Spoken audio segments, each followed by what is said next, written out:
Hello అండి. సూరజ్, కార్తిక్, శివనారాయణ ముగ్గురు దక్షిణామూర్తి ఇంటికైతే వస్తారు. గట్టిగా దక్షిణామూర్తి అని పిలిచేసరికి మాలిని, దక్షిణామూర్తి ఇద్దరు బయటకు వస్తారు. ఏంటి శివనారాయణ ఇలా వచ్చావు అని అడుగుతాడు దక్షిణామూర్తి. ఇంతలోని మాలిని, రండి బాబాయ్ రండి, ఏంటి మీ అడుగులు మా ఇంటి వైపు పడ్డాయి, రండి రండి కూర్చోండి అని అయితే అంటుంది. నీ మర్యాదల కోసం నేను రాలేదు, అయినా నేను ఎందుకు వచ్చానో నీకు తెలీదా అని అడుగుతాడు శివనారాయణ.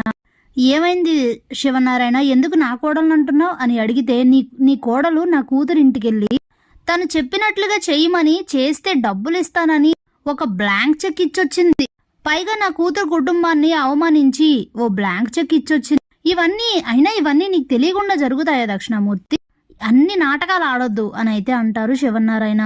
ఇక అప్పుడే కోపంగా చూస్తాడు మాలినిని దక్షిణామూర్తి. అప్పుడే, అయ్యో మామయ్య, నేను చేసిన దాంట్లో తప్పేం లేదు, ఛానల్ అయింది కదా కాంచనని చూసి ఎలా ఉందో వెళ్ళి తనని చూద్దామని ఇంటికి వెళ్తే వీళ్ళిలా లేనిపోని క్రియేట్ చేస్తున్నారని చెప్తుంది. ఇక్కడ బ్లాంక్ చెక్ ఉందండి, దీని మీద మీ సైన్ కూడా ఉంది, మీరు ఇష్టం వచ్చినట్టు మాట్లాడాల్సిన అవసరం లేదు, చేసిన తప్పును కప్పిపుచ్చుకోవాల్సిన అవసరం కూడా లేదు అని అయితే అంటాడు కార్తీక్. వీళ్ళని మనుషులు కొనేయడం ఈ బుద్ధులే తప్ప ఎప్పుడు నిజాయితీగా న్యాయంగా పోరాడి గెలవడం, నిజాయితీగా బతకడం వీళ్ళ మొహాలకి ఎప్పుడు చేత కాదని అంటాడు శివనారాయణ. మాటలు మర్యాదగా రాని అంటాడు దక్షిణామూర్తి.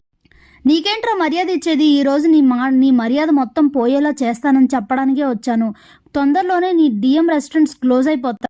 ఇప్పుడు నేను నీ కోడలిచ్చిన బ్లాంక్ చెక్ తీసుకుని వెళ్ళి పోలీస్ కంప్లైంట్ ఇస్తాను. మొన్న పోటీలో ఓడిపోయారన్న కోపంతో తను చెప్పినట్లుగా చెయ్యకపోతే వాళ్ళని చంపేస్తానని నా కూతురింటికెళ్ళి బెదిరించిందని చెప్పి నీ కోడల మీద నీ మీద కేసు పెడతాను. చెప్పినట్లుగా చేస్తే నీకు నచ్చినంత రాసుకొని బ్లాంక్ చెక్ ఇచ్చిందని కూడా చెప్పి కంప్లైంట్లో రాస్తాను. అప్పుడు ఆటోమేటిక్గా నీ డిఎం రెస్టారెంట్స్ క్లోజ్ అయిపోతాయని అయితే అంటాడు శివనారాయణ.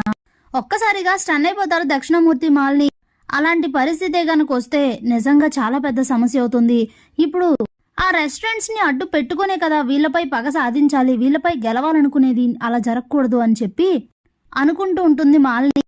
అప్పుడే ఇక మాలిని అయితే, క్షమించండి బాబాయ్, అలా జరగకూడదు, నేను అలా వెళ్ళి అడుగుండాల్సింది కాదు, తప్పే చేశాను, మొదటిసారిగా మిమ్మల్ని నేను క్షమాపణ అడుగుతున్నాను, క్షమించి వదిలేయండి అని చెప్తుంది. ఇంకొకసారి మా కుటుంబం వైపు కన్నెత్తి చూస్తే ఈ బ్లాంక్ చెక్ కాదు, నీకు నీ పరిస్థితి ఏమవుతుందో నువ్వే ఆలోచించుకో అని గట్టిగా వార్నింగ్ ఇచ్చి అక్కడి నుంచి వెళ్ళిపోతాడు శివనారాయణ. ఎందుకమ్మా ఇలా చేసా, ముందు వెనక ఆలోచించుకున్నా అని చెప్పి తిడతారు దక్షిణామూర్తి. Thanks for watching.